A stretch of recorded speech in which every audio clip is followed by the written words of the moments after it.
어려움을 이기는 힘, 하나님의 약속, 어려움을 이기는 힘, 하나님의 약속이라는 제목으로 함께 말씀 나누겠습니다. 아브라함을 향한 고정관념이 있지요. 믿음의 조상이니까 우리와는 다른 대단한 인물이었을 것이다 라고 우리는 쉽게 생각합니다.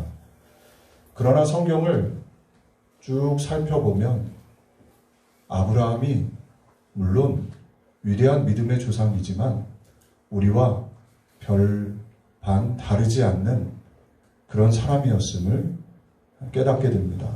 갈대아 우르에서 75세에 우상을 섬기던 사람이었습니다. 당시 부와 명예, 그것이 바로 자녀였는데 75세까지 자녀를 낳지 못하는 그런 사람이었죠. 한마디로 별 볼 일 없는 사람이었습니다.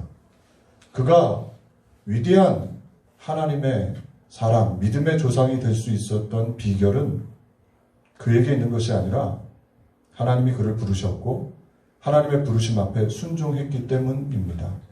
동일하게 저와 여러분에게도 적용이 되지요. 우리가 하나님의 사람, 하나님의 귀한 일꾼이 되는 방법은 우리가 뛰어나고 별반 다르기 때문이 아니라요. 하나님이 우리를 택하시고 부르시고 세워주셨기 때문에 그것 때문에 저와 여러분은 하나님의 위대한 일꾼 또 복받은 사람입니다. 우리는 종종 아브라함을 평범한 나와는 다른 종류의 사람으로 고정관념, 선입견을 가지고 바라봅니다. 그러나 성경은 아브라함의 민낯을 고스란히 우리에게 보여줍니다. 하나님의 약속을 우리처럼 쉽게 의심했고 자기 살기 위해서 와이프를 팔아먹었고 전쟁의 승리 후에 하나님의 약속이 이루어지지 않으니까 하나님께 원망했고 하나님께서 새를 쪼개는, 짐승을 쪼개는 퍼포먼스를 통해서 약속을 주셨습니다. 우리가 지난주에 살펴봤죠. 그런데 오늘 아브라함의 모습은 또 어떤가 함께 살펴보고자 합니다. 오늘 본문 말씀은 특별히 아브라함의 가정사예요. 믿음의 조상 아브라함 하니까 가정이 늘 행복하고 평안할 것 같은데요. 오늘 본문 말씀에 보면요. 가관이 아닙니다. 4절에 보면 그 가정에 멸시라는 단어가 나오고 5절은 모욕, 6절은 학대, 그리고 나서 도망. 가정의 이야기가 지금 멸시, 학대, 모욕, 도망, 있을 수 없는, 평범한 가정에서도 있을 수 없는 일이 믿음의 조상 아브라함의 가정에 일어났던 것을 보게 됩니다. 오늘 말씀을 조금 더 살펴보면서 하나님의 은혜를 나누길 원하는데요. 먼저 첫 번째로 사라의 계획과 그 결과에 대해서 함께 살펴보길 원합니다. 첫 번째로 오늘 1절에 아브라함의 사례 아내는 출산하지 못하였고 그에게 한 여종이 있으니 애굽 사람이요 이름은 하갈이라. 아멘. 아브라함은 하나님을 믿고 친척, 고향, 아비집을 떠났어요. 약속의 땅 가나안 땅으로 들어왔습니다. 분명히 하나님께서 언약해 주셨고 약속해 주셨어요. 땅을 주시겠다, 자녀를 주시겠다 약속하셨는데 그런데 오늘 본문 말씀에 보니까 10년이 흘렀습니다.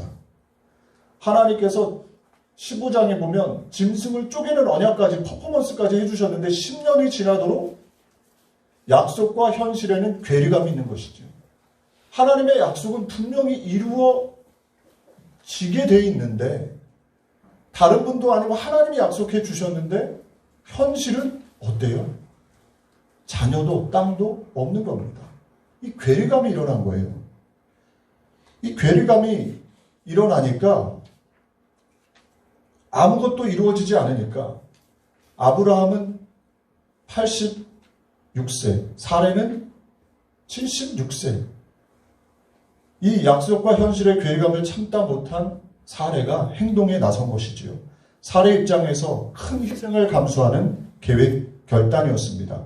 당시 아브라함이 있었던 팔레스타인 지역, 고대 팔레스타인 지역에서는 일반적으로 부인이 자녀를 낳지 못하는 경우 여종을 통해서 자녀를 낳고 그 자녀를 여주인이 자신의 아들로 입적하는 것이 흔한 일이 아니라 종종 있었던 일입니다. 고대 문헌을 공부하는 고고학자들의 증언에 의하면 아브라함에 있었던 일은 당시 일반적인 일이었다고 증언합니다. 그러나 한번 생각해 보십시오. 아무리 일반적인 일이라 할지라도 사라의 입장에서 다른 여인을, 젊은 여인을 남편에게 주는 것은 그리 쉬운 결단 아니었을 겁니다. 희생을 감수한 행동이었죠. 또 이런 사라의 행동은 하나님의 입장에서 보면 하나님을 위한 행동일 수도 있어요. 하나님께서 자녀를 주시겠다고 약속해 주셨는데 그 약속이 이루어지지 않는단 말이죠. 하나님이신데 하나님의 약속은 반드시 이루어져야 되는데 이루어질 가능성이 점점 희박해지는 거예요. 나이는 점점 나도 먹고 남편도 먹고 벌써 86세, 나는 76세. 하나님이 약속하셨는데 왜 이루어지지 않을까? 사라가 고민했던 것이죠. 그리고 나서 하나님을 위해서 내가 가만히 있으면 안 되겠다. 하나님을 위해서 내가 뭔가 해야 되겠다. 혹시 내가 뭘 안 해서 약속이 이루어지지 않는 건 아닐까? 이런 궁금, 이런 의문이 마음속에 떠올랐던 것이죠. 그리고 나서 지혜를 짜냅니다. 내 힘으로 어떻게든 이 상황을 극복해야 되겠다. 그리고 나서 방법을 찾은 것이죠. 여종 하갈을 아브라함의 품에 안긴 것입니다. 조금 희생하면, 나만 조금 희생하면 좀 나아질 거야. 이런 생각으로 하갈은 접근했을지도 모릅니다. 어떤 일이 일어납니까? 오늘 2절 말씀.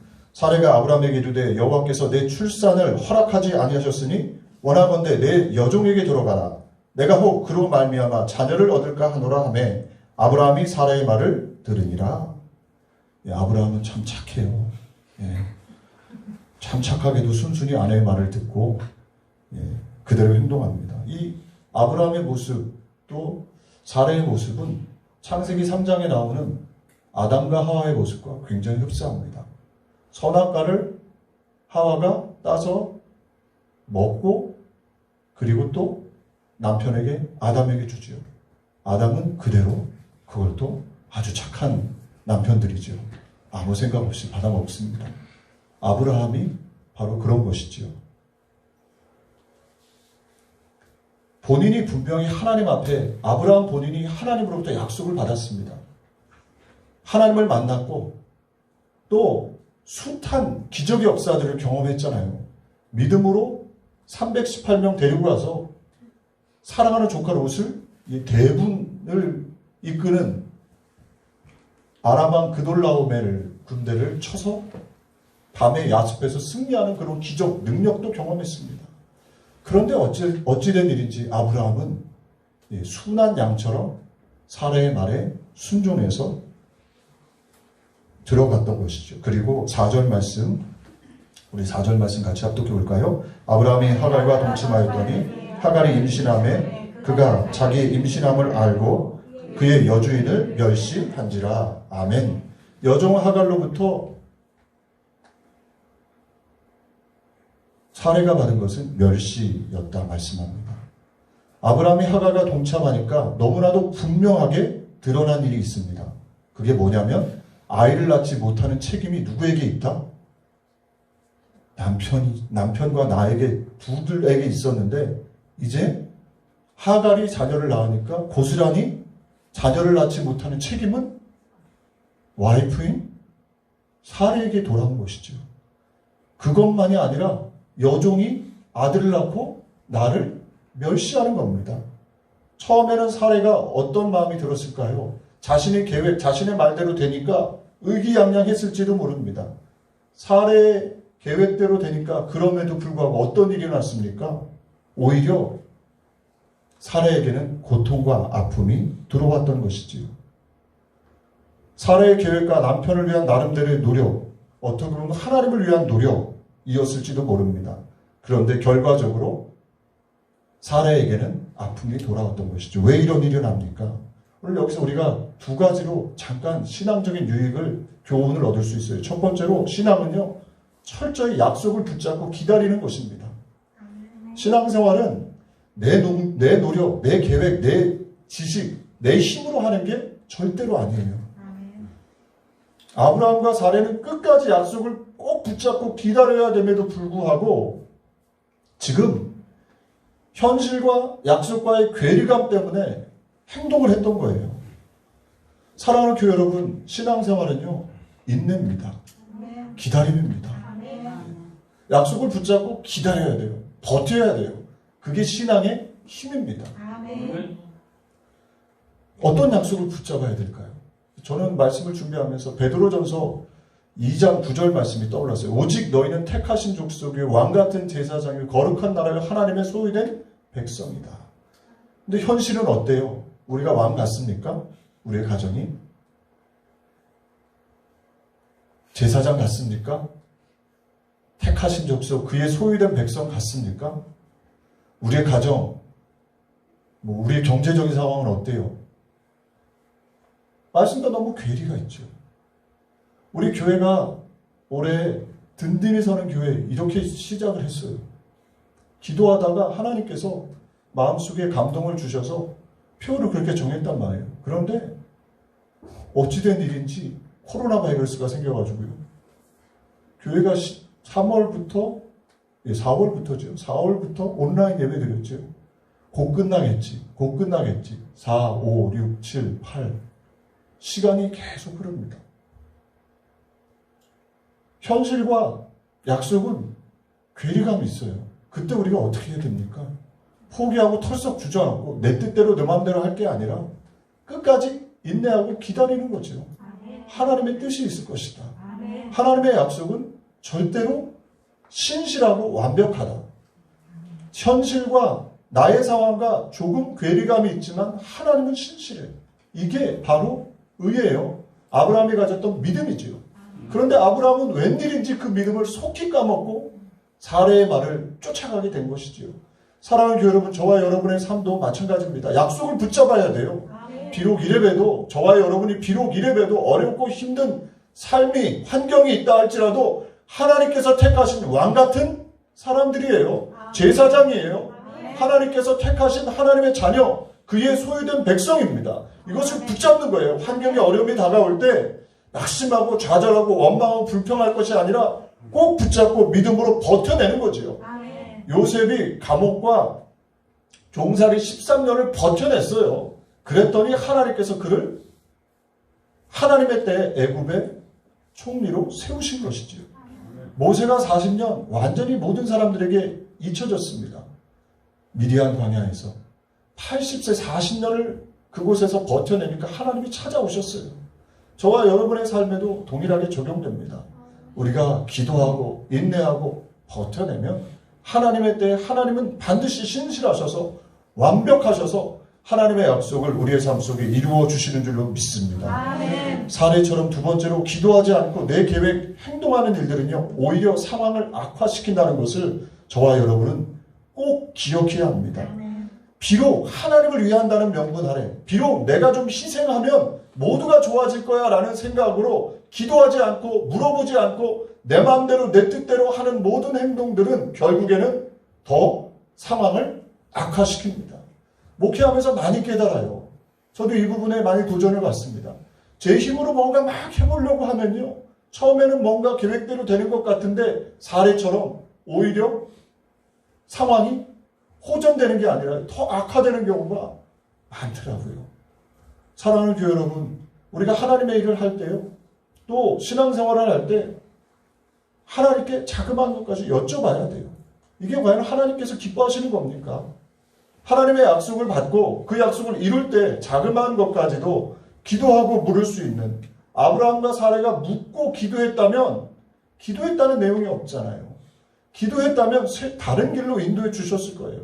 결국에는 이스마엘이 태어나서 몇천 년 동안 계속 이스라엘과 팔레스타인 간에, 아랍 간에 계속 분쟁이 있잖아요. 저와 여러분이 자그마한 일까지도 기도하고 하나님께 여쭤볼 수 있는 그런 하나님의 백성들 되시기를 주님의 이름으로 축원합니다. 사례의 문제, 아브라함의 문제는 하나님께 계속해서 질문하지 않았던 것이지요. 스스로 결정하고 스스로 행동했습니다. 하나님의 주인이 아니라 자신들이 주인이었지요. 하나님을 뒷전으로 놨습니다. 아브라함은 적어도 가장으로 하나님의 약속을 직접 받은 사람으로 아내의 의견에 대해서 하나님께 여쭤보고 컨펌을 받았어야 합니다. 그러나 그도 사례에게 끌려갔던 것이지요. 여종 하갈에게 멸시를 받은 사례 어떤 일이 일어났습니까? 결국 그 멸시의 책임을 아브라함에게 돌리지요. 아마 눈에 도끼가 나왔던 것 같아요. 그러니까 꼬리를 싹 내리고 아브라함이 당신 품 안에 여종이 있지 않습니까? 당신 뜻대로 하십시오. 두 손 두 발 다 들었습니다. 모든 권한을 사례에게 맡겼지요.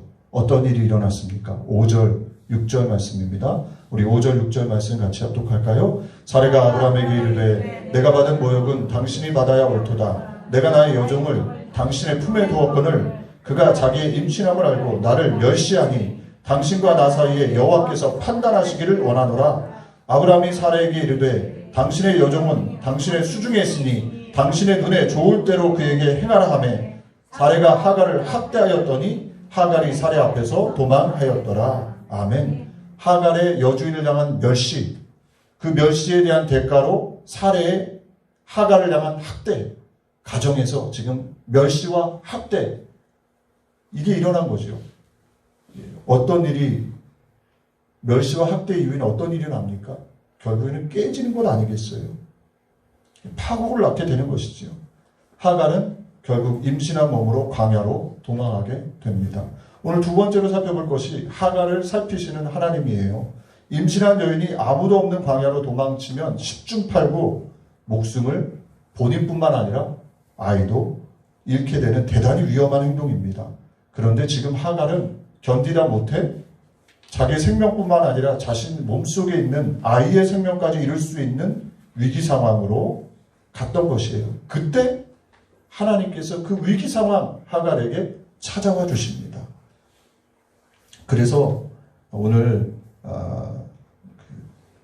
9절에 보면 이렇게 말씀하고 있죠. 여호와의 사자가 그에게 이르되 내 여주인에게 돌아가서 그 수하에 복종하라. 여호와의 사자가 또 그에게 이르되 내가 내 씨를 크게 번성하여 그 수가 많아 셀 수 없게 하리라. 여호와의 사자가 또 그에게 이르되 내가 임신하였은즉 아들을 낳으니 그 이름을 이스마엘이라 하라. 이는 여호와께서 내 고통을 들으셨음이니라. 아멘. 어려움과 고난을 이길 수 있는 힘은 약속에 있습니다. 아멘. 하나님의 약속이 희망이지요. 아멘. 지금 하나님께서는 하갈에게 그렇게 찾아가신 거예요. 너 여주인에게 돌아가지 말고 저쪽 다른 데 좋은 데 있으니까 저기 피난처로 가서 잘 살아. 이게 아니라요. 여주인에게 복종해라. 하나님께서는 분명히 말씀하시고 그 복종하며 핍박을 이겨낼 수 있는 힘을 주셨어요. 그 힘이 무엇이냐? 하나님의 약속이지요. 어떤 약속을 주셨습니까? 내 씨를 크게 번성하게 할 것이다. 그 수가 많아질 것이다. 그리고 그의 이름, 자녀의 이름을 낳을 때, 아들의 이름을 낳을 때 아들의 이름을 이스마엘이라 지어라. 이스마엘이 어떤 뜻이에요? 여호와께서 내 고통을 돌아보셨다. 들으셨다. 이런 내용이죠. 하나님께서 천지를 지으신 하나님께서요. 지금 아들의 이름까지 지어주십니다. 그리고 그 아들의 씨가 번성해질 것이다. 약속을 주신 것이죠. 하갈의 마음속에 이 약속을 받으니까 여주인의 핍박, 박해 정도는 넉넉히 이길 수 있는 힘이 그의 마음속에 생겨난 거죠.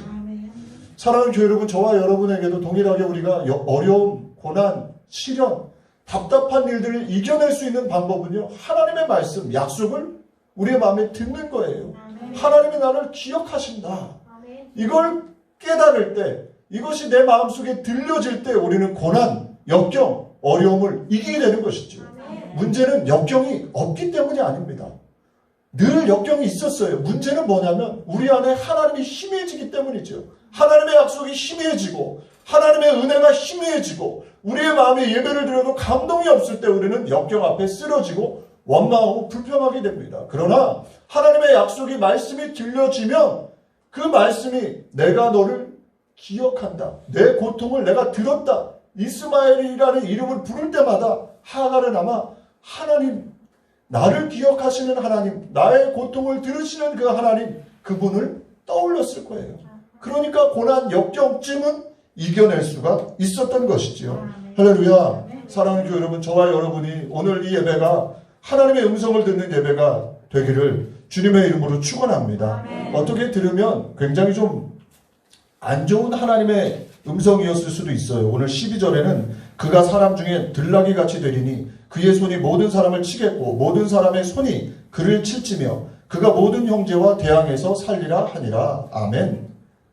모든 사람과 충돌하며 살 거다. 들나귀 같을 것이다. 어떻게 들으면 이게 축복이야?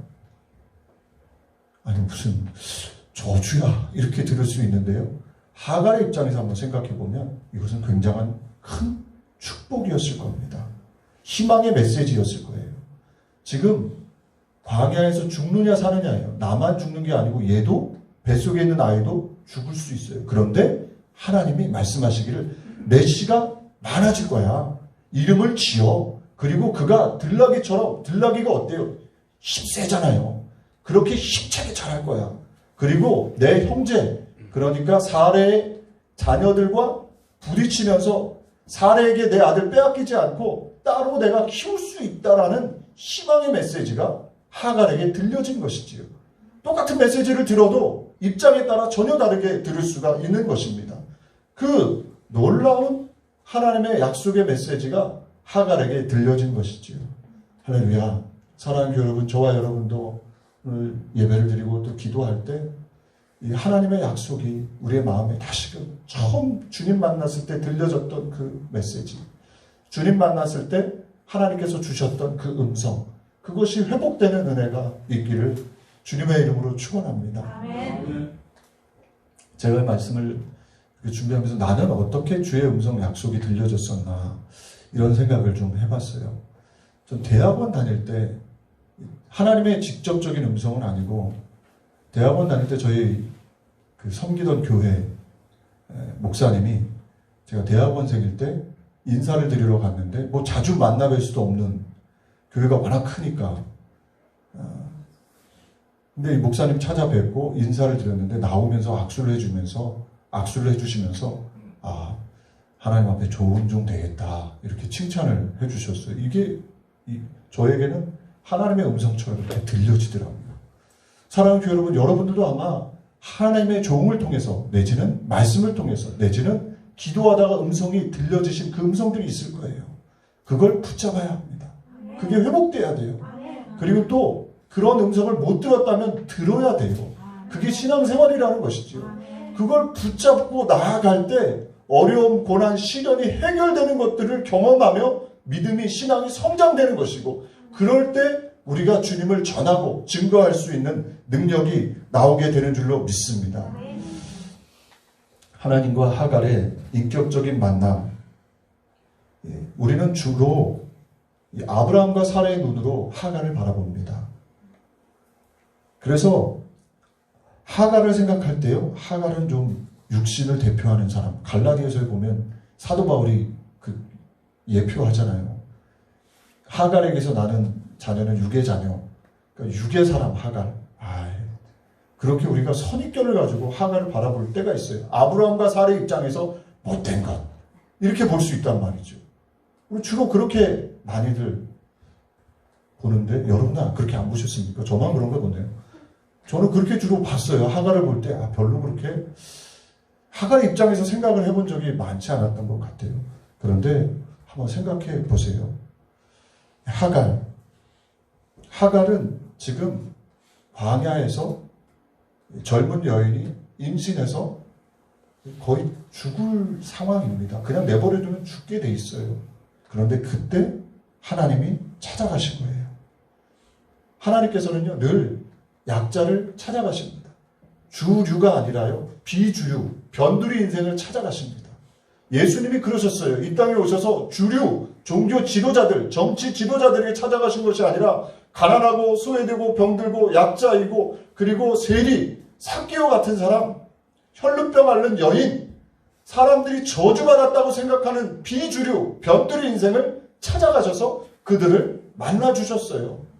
사랑하는 여러분, 하갈을 하나님이 만나주신 거는요, 사례가 그랬잖아요. 아브라함과 당신과 나 사이에 하나님이 판단하시길 원합니다. 그런데 하나님께서는 지금 아브라함과 사례는 판단하지 않으시고요, 그들에게 찾아가시지 않으시고 10년 이상을요 아브라함과 사레에게 찾아가지 않으십니다.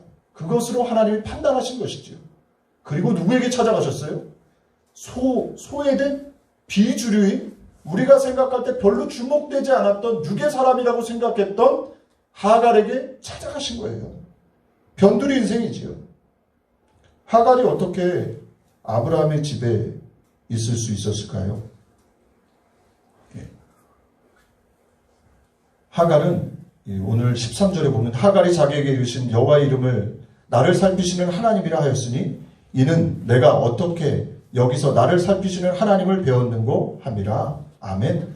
하갈이 어떻게 아브라함의 집에 갔는지 정확하게는 알 수는 없습니다. 그러나 성경학자들이 예측하는 것은 아브라함이 애굽에 내려갔을 때 부인을 이제 뺏겼었잖아요. 그리고 나서 바로 왕이 많은 재물과 사람을 줬어요. 그때 아마 하갈이 많은 사람을 줬을 때 같이 왔을 것이다. 어린 아이였을 것이다.